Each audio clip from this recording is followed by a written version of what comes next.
What is the number one indicator of mental illness? Across the board. That is a result of it. But the number one reason, or not reason, the number one indicator. Lack of connection. Lack of connection definitely is included in it. It's definitely one of the symptoms. I was saying lack of reality. Yes, lack of reality is definitely part of it. But the number one indicator is the lack of the capacity to quiet ourselves. What? The lack of capacity to quiet ourselves. Is it number one indicator of what? Of mental illness. What? The number one indicator of mental illness is the lack of the ability to quiet ourselves. What does that mean? Regulate our emotions. Yes, yes. Have you ever met people that when you talk to them, you remember the old CB sets or the two-way radios on an airplane? You know, you key the mic, speak, release the mic, let the other person talk. Well, people who can't quiet themselves, they hit the button and the button never comes up.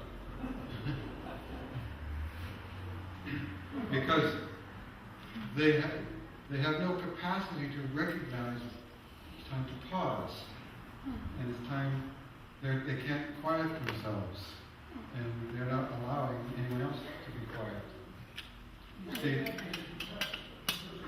Yes. You see, what controls the ability to quiet ourselves is the cingulate cortex. It's also called the mental banana, that's why it's made yellow. It's also known as the mother core, because it's what we download from our mothers when we're born.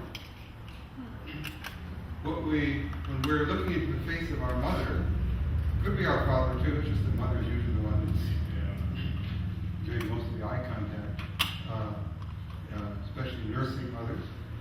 As we're looking at each other's face, the infant and the mother, the mother is actually downloading the capacity to get back to joy from 6 negative emotions.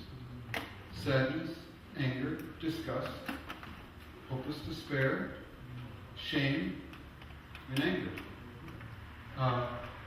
If mom does not have the circuit to get back from anger, she can't give that to the child. So by the time of the age of 3, our brains hardwire what's called the ring of joy.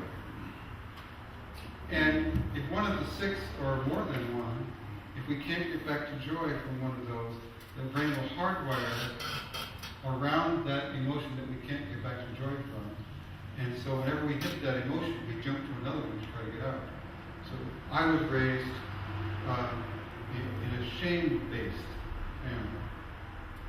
So the way problems were solved was through shame. And so shame, when I get shame, I get angry.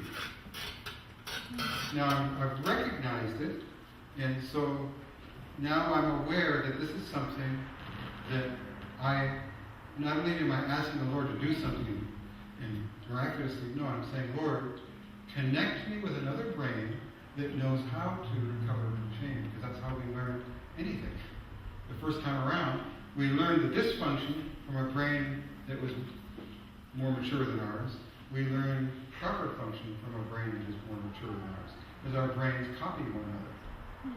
Wouldn't it be nice if the Holy Spirit orchestrated every day in our lives other people whose holes in their brain is where we had places that were full, and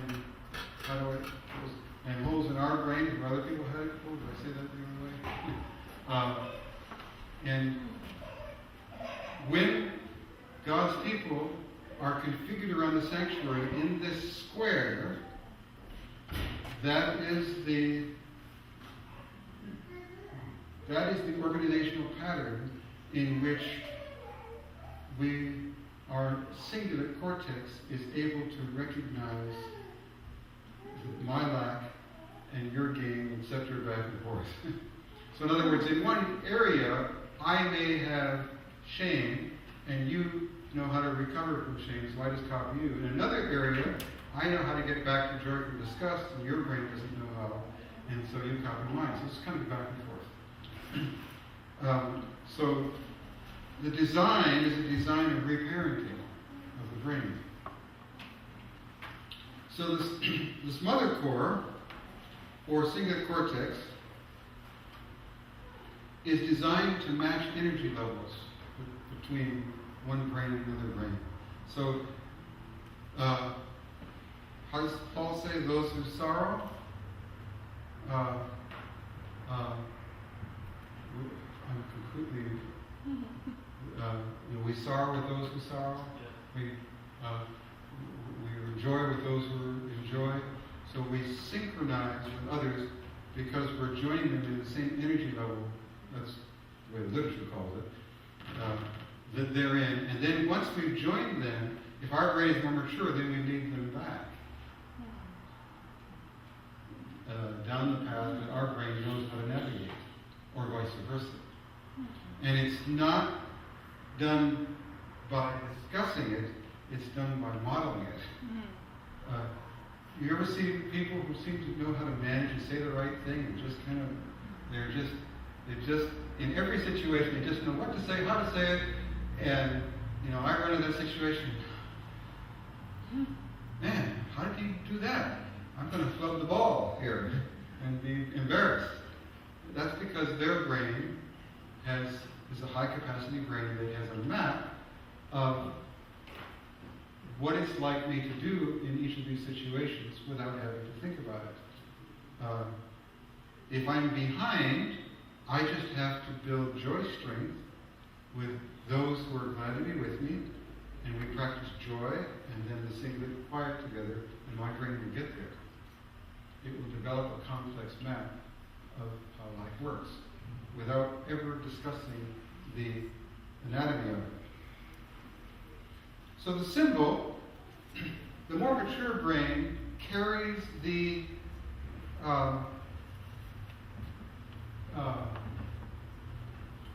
weight of a less mature brain and does it with joy. Okay. The child's misbehaving, the child's in sadness, the child is in disgust. No problem, mommies can join them in disgust. And, baby's done a little job with a diaper, so mom's face has the face of disgust, the baby goes into fear, watching mommy's face, and then mommy's face, oh, it's okay, we'll clean the baby up, and the baby is back to joy again. How to get back to joy from disgust. So, the more mature brain anticipates the needs of a less mature brain without the less mature brain having to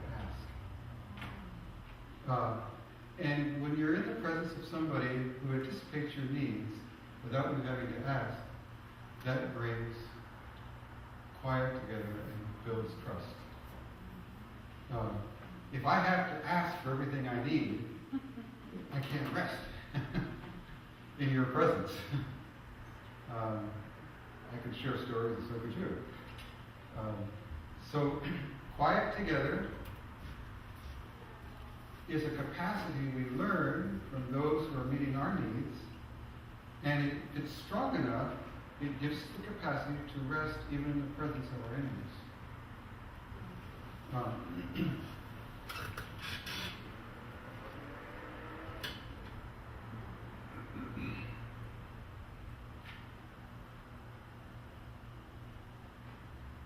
Yes, if the cingulate cortex is broken, then one or all of the 6 negative emotions that I mentioned, which we call complex, if there's more than one, or 2 or 3, all of those start to kick in, and then our life, depending on how severe, just kind of comes to a standstill.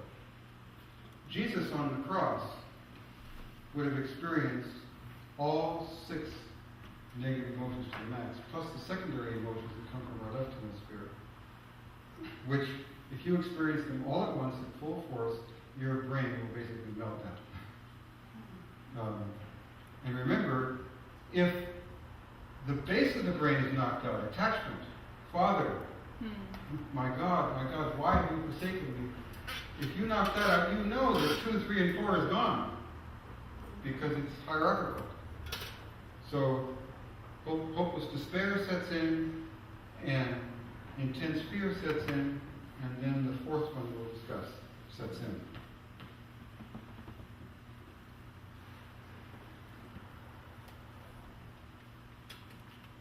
Okay?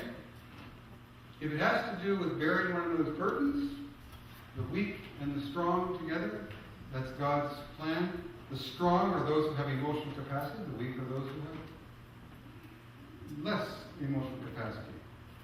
And so the strong bear the infirmities of the weak, not because do I have to, but because it's easy and it's a joy to look after the weaker among us. If I'm weak and I have to carry emotions that are stronger than I am, then it's a chore. So we cannot carry, then we start carrying it in our left hemisphere. And joy drops out of the system, so we're not going to continue to do it. We're only going to continue to do things that bring us joy.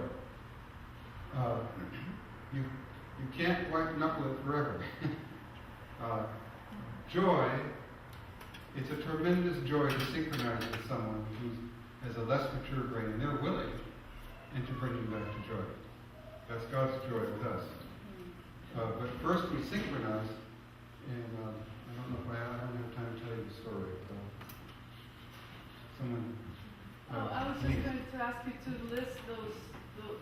You said you're going to go into the fourth one. Fourth is coming. Can you list the first three again? I forgot. First three: belonging, Yeah. intense joy or fear, and then quiet together. By the way, think about the creatures. The ox. Does it roar? It bellows. Is it strong? Very strong. But the motif is it is a agricultural animal. It does the hard work that I can't do. It works in the heat of the day. Pulls the plow. And the plow, of course, is digging up these emotions. And it is able to do the heaviest part of the load without complaining. And quiet together, the more higher capacity brain is doing the hard work. Bulwark. But if I have a low capacity brain and I'm trying to bring another brain in, well, they will pull me their way.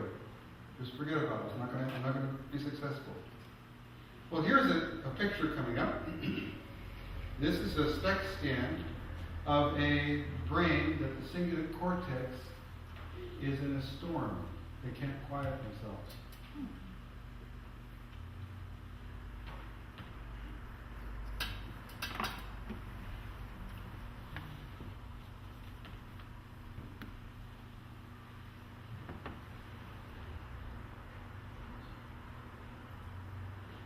That's why if we can't quiet ourselves, then that's why a drug that can quiet me becomes very addictive.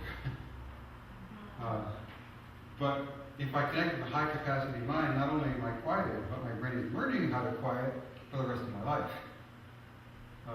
So forsake not the assembling of yourselves together does not mean just keep coming to church. It means in all circumstances in which we have familial ties, make that daily.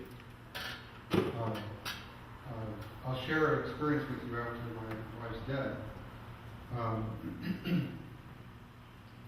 A friend of mine who was a physician, a couple of weeks after my wife died, he came over and he said, why don't you tell me about your day? Tell me, what do you do? So I said, I'm writing down. And he said, well, do you see anybody? No. Do you have any social relationships? No. He says, not good, not good. He says, we're going to change that.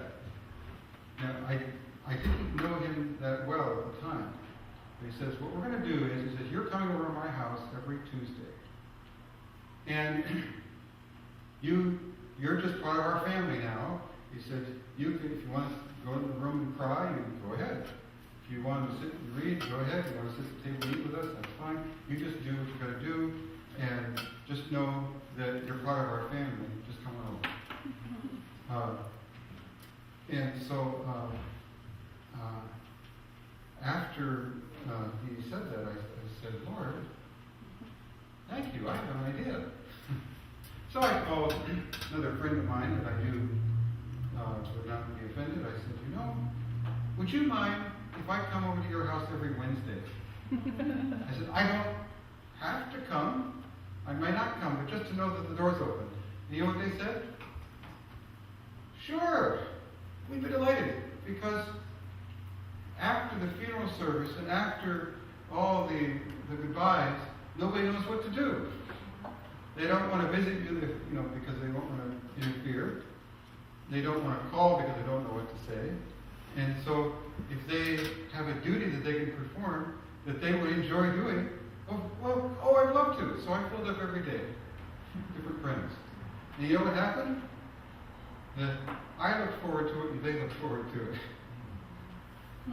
And it was so much fun, and I said to myself, does it take death to do this? Why didn't I do this before? And I discovered that in visiting them, not only was I helped, but they were honored. They didn't have to make any food. They don't have to do anything special for me. It's just that they don't get any visitors either. I don't get any, they don't get any. And I'm single, I'm free, no problem. They have children, I'm coming over. And so we got together and we had joy together. Just being together. No agenda whatsoever. And I get together to this day. Not necessarily all 5 nights. But that's the early church, brothers. That's the early church. To get a tap on the door from someone who is bringing you joy, or you bring them joy, and then you enjoy together, that's a gift. Well, let's look at this part of the brain. This is the top level. Prefrontal lobe. This is the right prefrontal cortex. I call it Google Earth. Because it's the big map. Well, there's only one face left, right? We've covered the man, the ox, the lion, and the eagle is the only thing left. Well, what's the brain? That part of our brain is what focuses attention over a long time. Okay, the big landscape. And it is the capacity to see each other through the eyes of heaven. That's what it really is. Amen. So, we don't have to judge, because we see, just like a child, as an adult, which is 2 levels above a child,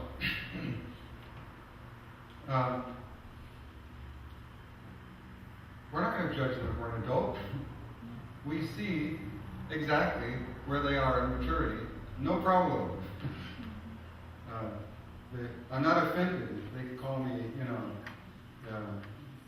whatever funny face feature or body feature I have. No problem. Because their heart is safe with me. They're just children. But when it's a child in an adult body, is it really any different? Well, we simply recognize that the maturity level isn't there, so we see them through the eyes of heaven. We maintain the bond, maintain glad to be with you, and we let them rest in our presence. And then we create for them, or if we're the needy position, what's created is community. The right prefrontal cortex is designed to develop our identity out of community. Because what it does is it's looking at, it starts with my nuclear family, and there are certain things that my dad does that I kind of like, so I copy that into my own. There's some things I don't like, so I don't copy that. And then my mother, some things that, so I that. And I'm doing it subconsciously. I'm making these decisions. And then we reach, in the Jewish economy, 12 years old, start entering adulthood. Now I have a larger community, and I meet more of my larger community, which could be a church community, town, the country we live in, the ethnicity we're born into, and we start picking up the larger identity of our group. And so it's a wheel within a wheel within a wheel, until finally we have a national identity that is part of us,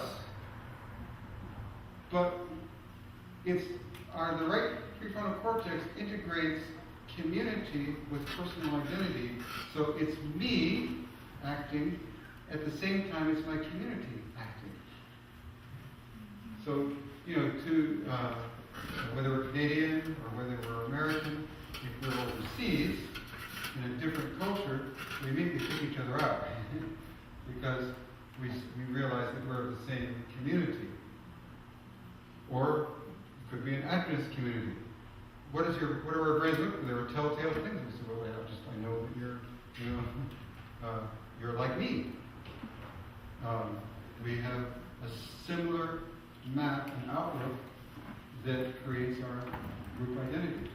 So God is very interested in developing group identity, developing personal identity out of group identity, because that's what He uses to guide the arrow of life through our likes and dislikes, so that He combines that with His will and our will. Now I'm going to get real practical on that. Okay, this part of the brain sequences itself over time. If we don't build the right prefrontal cortex, we never mature. And that's a sad thing. Maturity cannot be left to chance.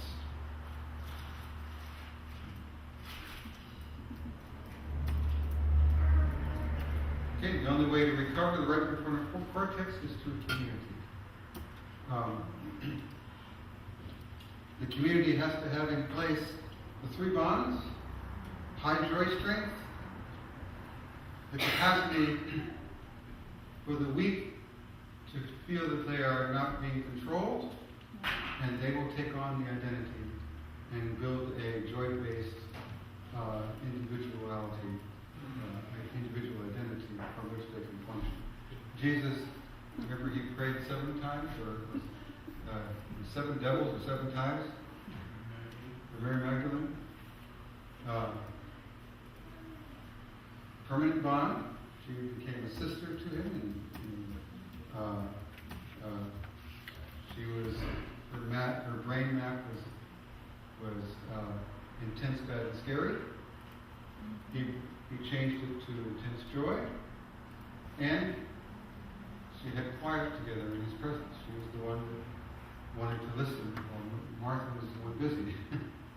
And it's obvious by the story that she had built a map complex enough in her right prefrontal cortex to be the only one in the group of the church to be acting like my people from above. And she washed Jesus' feet.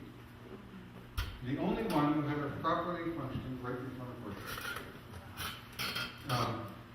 Because acting like my people, whenever we do it, we may not have an explanation why we're doing it. We don't even know ourselves why we're doing it. We're just doing it because it's acting like my people. That's why we do it. And it works the other way.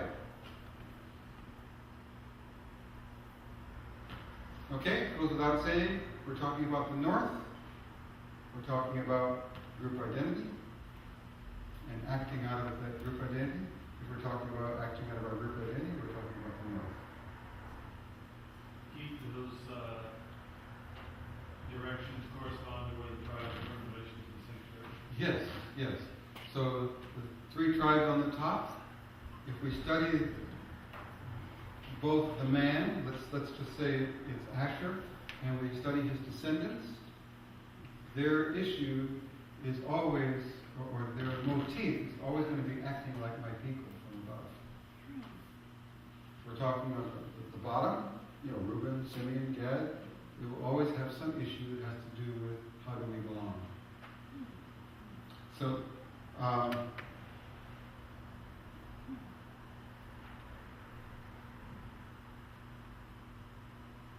okay.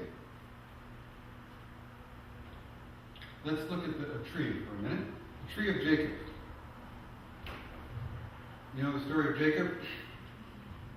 Works for Laban, and he wants to marry Rachel, but then he's tricked, and he's given Leah, and then he's given Rachel, and through Leah, because Rachel cannot conceive, she conceives Reuben, and then Simeon, and then Levi, and then Judah, and Rachel is getting jealous. Then Rachel takes her handmaid Bilhah. By the way, which part of the brain is saying, why don't you take your handmaiden, because this is the custom? Left hemisphere. So a left hemispheric solution to an emotional problem. So she does this, and through Bilhah, she now has Dan and Naphtali. And of course, it's a left hemispheric solution. It's going to bring nothing but trouble. And then Leah says, okay, we can fight back. I'll take Zilpah. And because Leah is no longer able to conceive. And so Zilpah conceives Gad and Asher. Then Leah conceives again, Issachar and Zebulun. And Rachel still nothing. Nothing, nothing, nothing. Finally, Rachel conceives Joseph. Joseph, of course, then Benjamin, and Rachel dies at the birth of Benjamin. And finally, Joseph, of course, himself has two sons, Ephraim and Manasseh. And then these turn into tribes. All the trees just carry out. If we looked at this group of florage here, or flora, the tree, we recognize that Levi would kind of be at the top if we just went in the order that they're born. But something very unusual takes place. It was intended that these children would multiply and multiply and multiply and eventually encompass the whole world. Sort of a quiet, diffusive conquering of the heart. Of the world.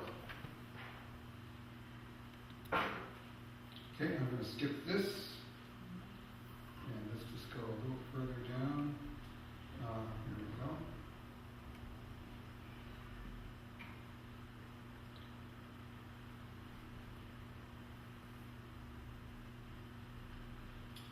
So we have 4 women, and we have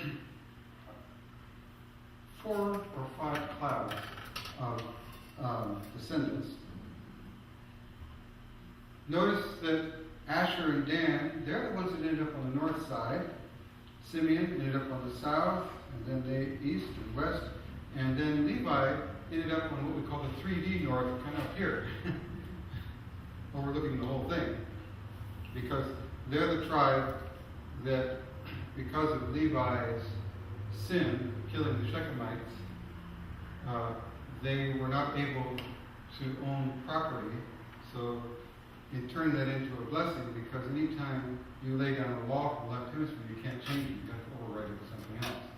So the blessing is turned into, the curse is turned into a blessing, because now they have residence in all territories.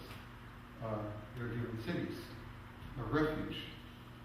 Now I want you to notice that in Scripture, Judah and Levi are always associated. Could it be that one is left and the other is right? Of those two, which do you think is left and which do you think is right? Jesus was of Judah. He's a priest. And he's a priest.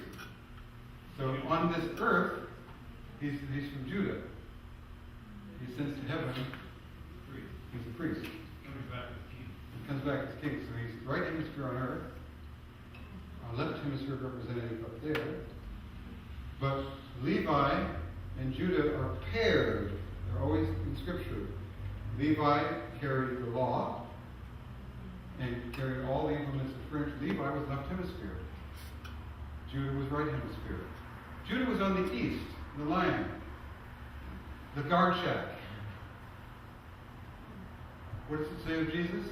Thou hast anointed me with the oil of gladness above all thy brethren. So joy was the chief attribute of the tribe of Judah. They didn't always have it, but their placement said that this is the earnest of what it will be when he comes. And so, of the tribe of Judah, you finally have one man that's able to get back to joy from every circumstance, no matter how bad. Joy overcame fear in Christ of the tribe of Judah. Then Simeon and Levi are together. Notice Issachar and Zebulun. These two are together. These two, these two, these two, these two, these two. Now, we're going to take the descendants and we're going to let them just sort of flow to where they end up at the sanctuary, around the sanctuary. This is where they end up.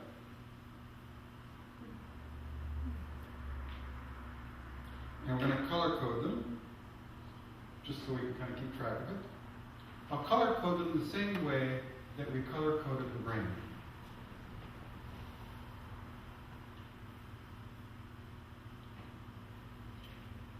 So they became a cloud of witnesses surrounding the sanctuary. And you could look at them as one cloud on each side or three little clouds. Now, something very interesting. It is these tribes that carry the flag. Why? Why not the middle tribe? You know, the one on the top end. Well, what are the bonds of humanity at the base of the brain? Parent, child, sibling, and spouse. Who carries the flag?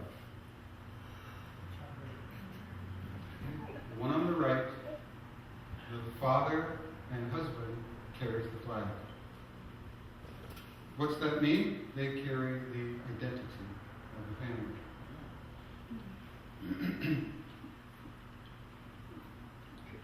They are the ones that carry the flag of intense joy to be together.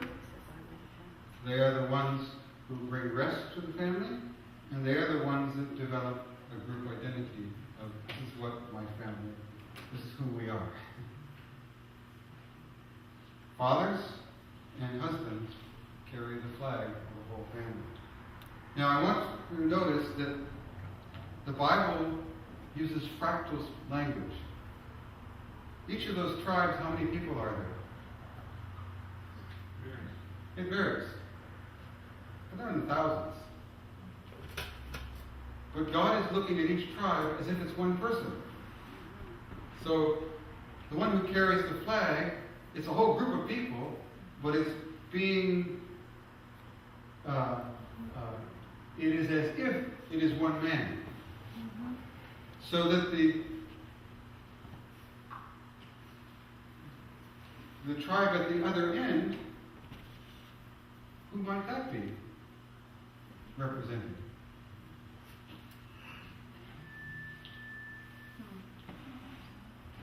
So we're actually looking at groups of people that are formed in the pattern of a family.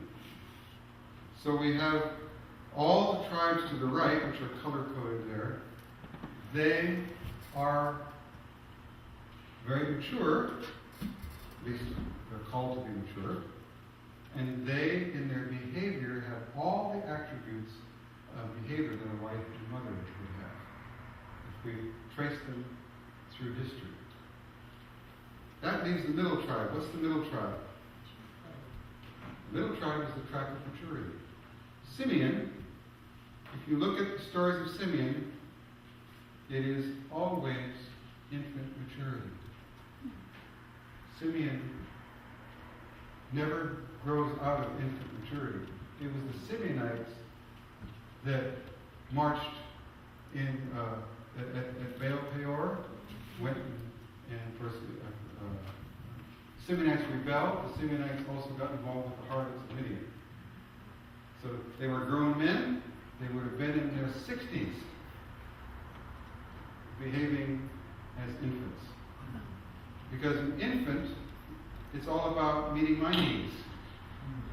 It's all about consuming to fill my need.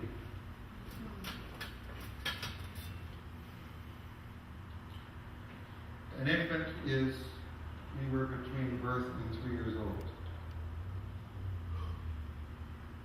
And an infant rightfully should receive. But if you have an infant in an adult body, then the only thing that an infant can do is to take and take and take. It's all about what I can receive to make me happy. Well, what do you think the tribe of Issachar represents? Now, it says if the tribes of Judah and Zebulun come together in marriage, and as they separate, Issachar is born. Obviously, the tribes are not intermarrying.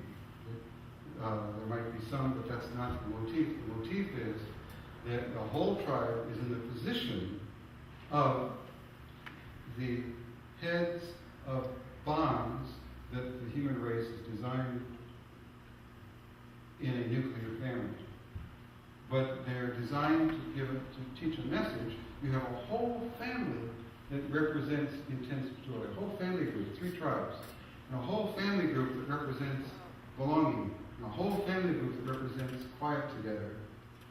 In which what is developing is the maturity track to get back to joy. So the tribe of Issachar is the age from 12 up. 4 to 12. Now, these are the tribes that became the most fear-bonded, and they were involved in child sacrifice.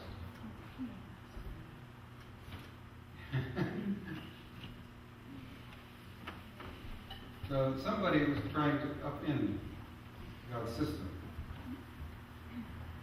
And of course, the tribe of Manasseh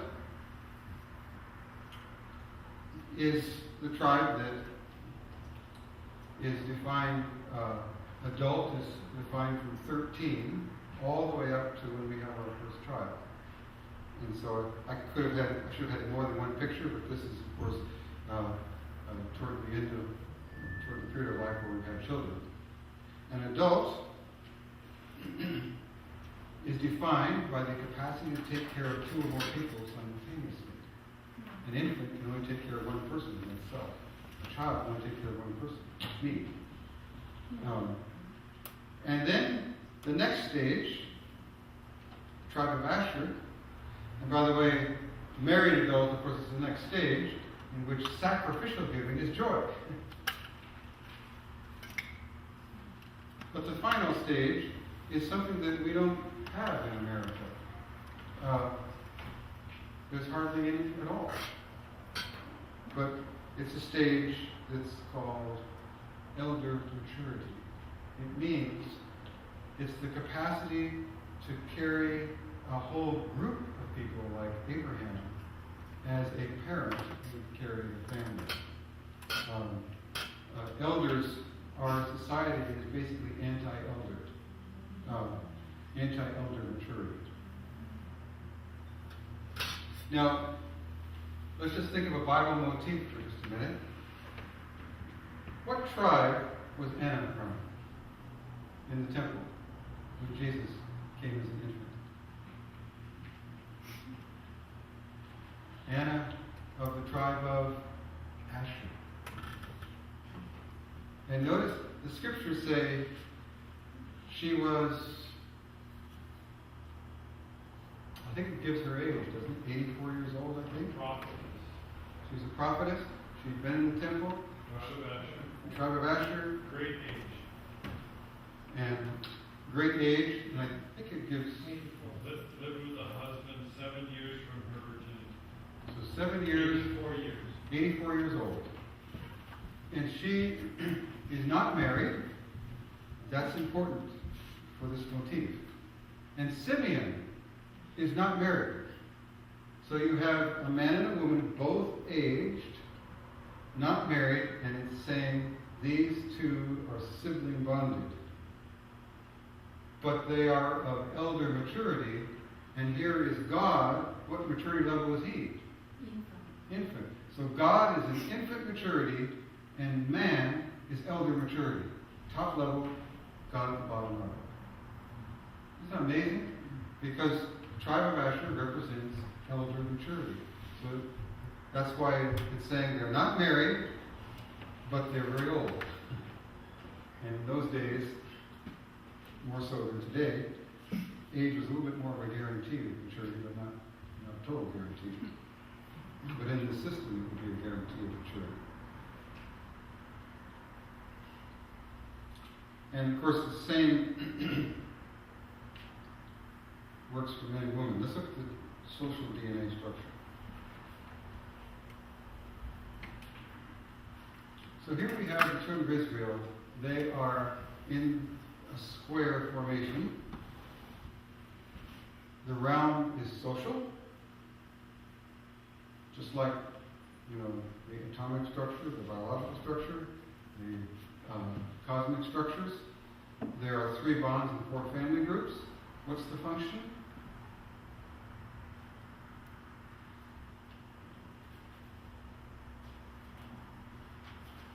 The entire function is going to be built upon joy. It's going to be a big line with all the small places around it. And the function is to amplify joy. That's the configuration. That's what it's about. To get back to joy, to amplify joy.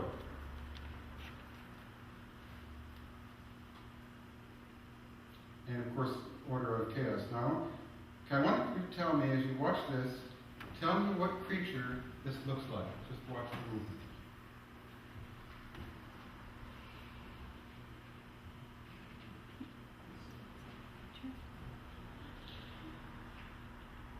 Have to keep hitting it.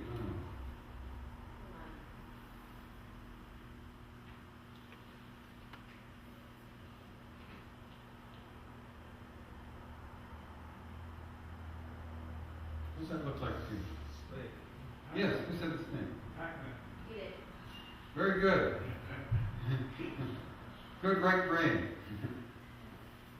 Okay. No theology to see this one. It's a snake and coiling.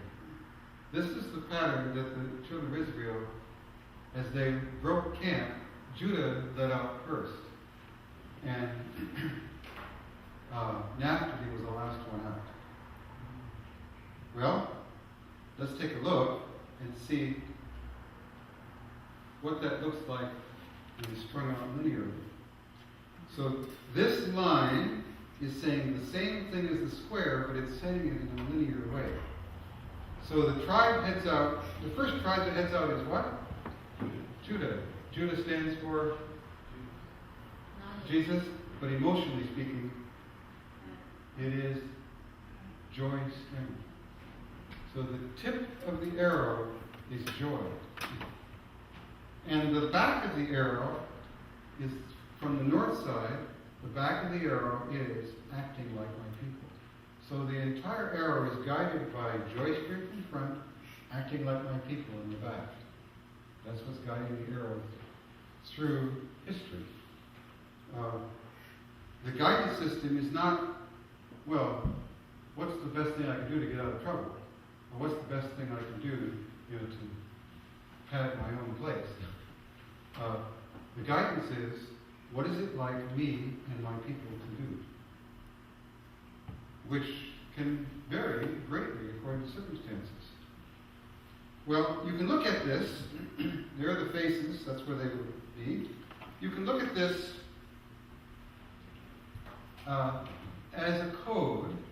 How many people, ratio-wise, were the children of Israel compared to the population of the world?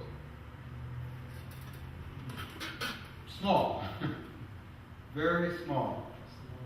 They were just a grain of sand among many. So if you were to look at the whole world, the social structure of the whole world, how would you know what the correct social structure should be? You couldn't. All the grains look the same. But suppose you could take a people that belong, so they have to come from one person in order to belong, genetically belong, and you organize them into a chain of joy together, belonging, joy together, quiet together, acting like my people. And when you're looking at the population of the world, your brain says, aha, there it is. There's the code. I see it. That is the DNA, the social DNA, that it will be successful for all humanity. That's the pattern.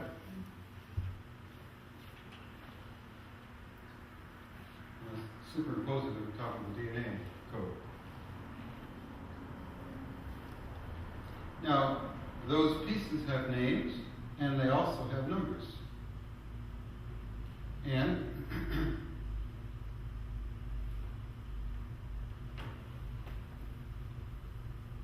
I was going to ask, where is the tribe of Levi? Levi went out in the middle. Levi is right there. Levi carried the law, the written law, and Levi is right in the middle, being carried by the emotional law. That's the motif. The small part is encased by the big part. And so Levi is protected on both sides.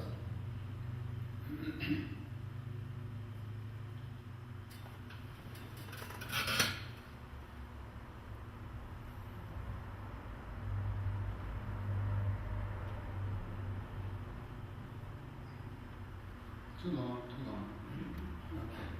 See what you need to have in back.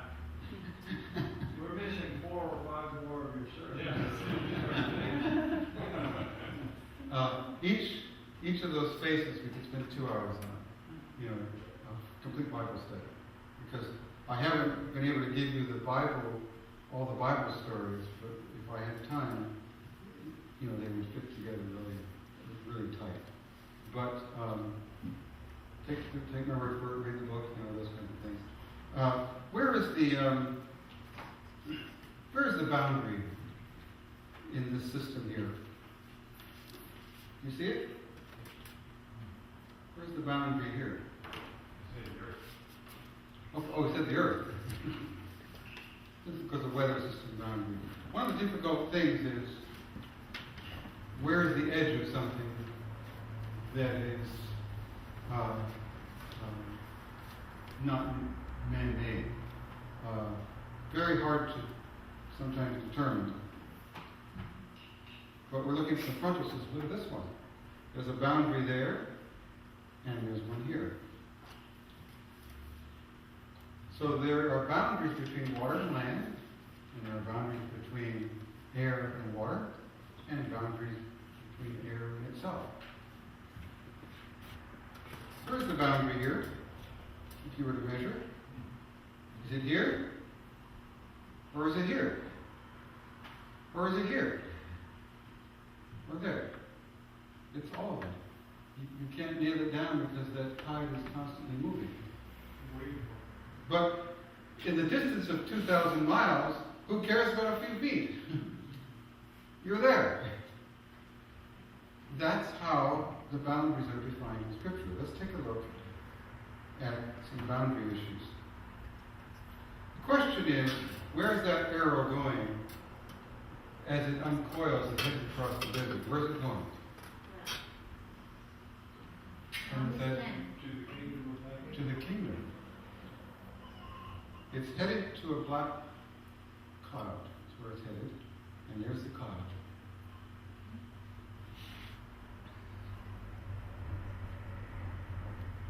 I want you to notice that by capacity and by lot, this is where they settle in the land of Palestine.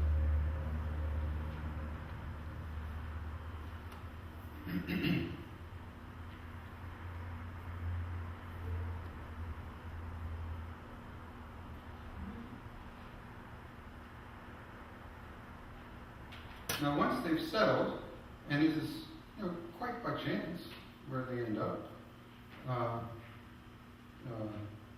someone says, I can go conquer.